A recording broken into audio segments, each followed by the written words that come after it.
नमस्ते Bharat, DK express channel में आपका स्वागत है। मैं हूं डीके जी, समाज सेवी। शिक्षकों के जो है नेता मेरे साथ मौजूद है, माननीय है, आदरणीय जो है श्री जो है डॉक्टर प्रोफेसर संजय कुमार सिंह जी मेरे साथ मौजूद हैं, जो हमेशा जो है सड़क से लेकर के सदन तक जो है हमेशा शिक्षकों के लिए, हित के लिए हमेशा आवाज उठाते रहते हैं। बाकी सीपीआई के जो है विधान परिषद के सदस्य हैं। चलिए, सबसे पहले मेरे चैनल में आपका स्वागत है सर। धन्यवाद आपको भी, सर चैनल को भी। सर, आप हमेशा शिक्षकों के लिए, हित के लिए हमेशा सड़क से लेकर सदन तक लड़ते रहते हैं, एकदम निस्वार्थ भावना से ही उसी के लिए जीते हैं, मरते हैं।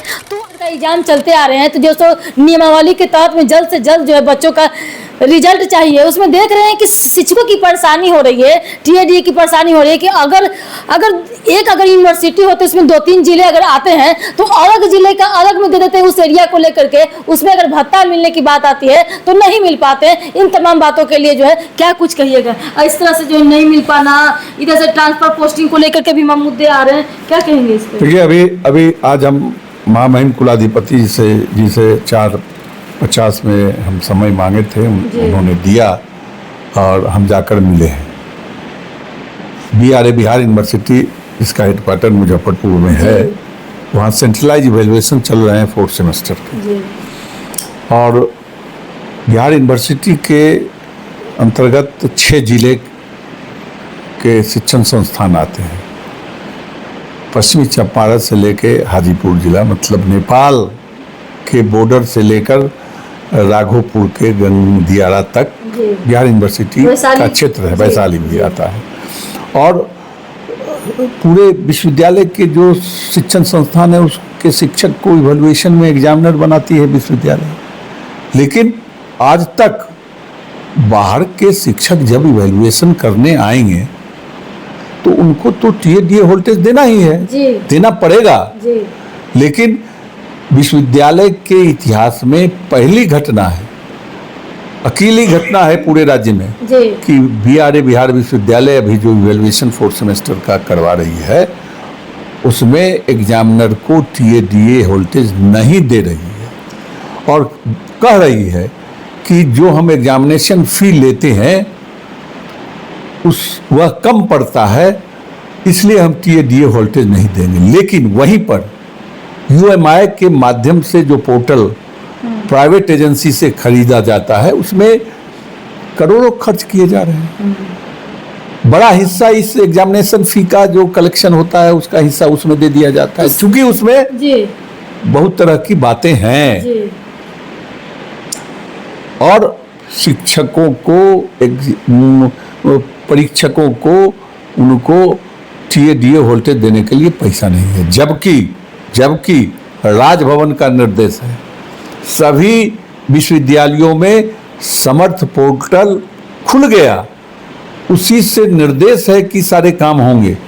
तब भी यूएमआई के माध्यम से, प्राइवेट एजेंसी से, वह यूएमआई के माध्यम से ऐप के द्वारा जो काम किए जा रहे हैं, इसमें बहुत विसंगतियां हैं, बहुत तरह के संदेह उत्पन्न होते हैं कि निर्देश के बाद भी बड़ी राशि उसको देने का क्या मतलब है, जब समर्थ पोर्टल मेरे सामने है और उसी से काम लेने का निर्देश भी है। सर, तो जैसे सेम डिस्ट्रिक्ट रहे तो कोई बात नहीं है, लेकिन जो सेम डिस्ट्रिक्ट न के अदर डिस्ट्रिक्ट का भेज रहे हैं, कॉपी जांच के लिए व्यवस्था भेज रहे हैं, तब तो उसमें जो कह रहे हैं कि फंड नहीं है, तो फिर सेम डिस्ट्रिक्ट वाले को सेम डिस्ट्रिक्ट कर दीजिए, तो अदर डिस्ट्रिक्ट में जहाँ है वो अलग कर दीजिए। तो फिर उधर से उधर ट्रांसफर कर रहे हैं, तो उसके लिए तो टीएडी व्यवस्था होनी चाहिए। इसका एक रास्ता है, हमने कहा है, आज महामहिम जी से मिले हैं इसी सवाल पर और हमने कहा है कि इसको गंभीरता से देखने की जरूरत है।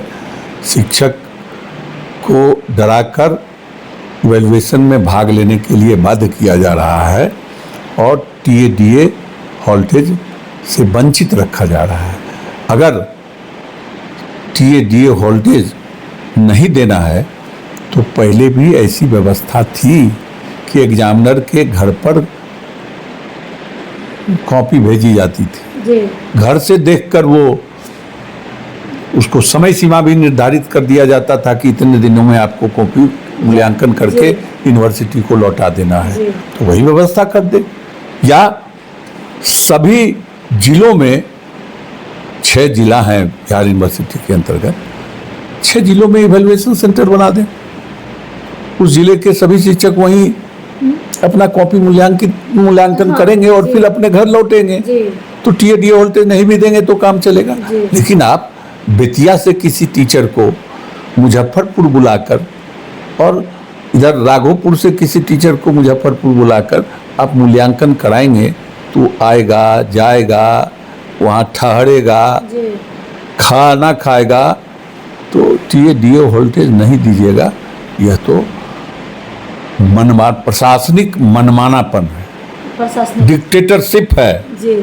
और यहाँ पर देखने को पेमेंट को देखा जाए, जो एडहॉक पे हैं या असिस्टेंट गेस्ट प्रोफेसर हो या अतिथि सहायक प्राध्यापक या अतिथि शिक्षक भी आते हैं 10+2 को तो उन लोग भी मतलब कि उन लोग का भी पेमेंट को लेकर के नहीं करते हैं, उसमें शोषण का भी शिकार बिल्कुल बिल्कुल बिल्कुल एकदम सही बात है कि इस इवैल्यूएशन में हमारे अतिथि शिक्षक भी एग्जामिनर बने हैं, उनको भी नहीं मिला, किसी को नहीं मिला। वित्त रहित के शिक्षक एग्जामिनर हैं, वित्त रहित डिग्री कॉलेज के शिक्षक एग्जामिनर, जिनको 8-8 साल से अनुदान नहीं मिला है।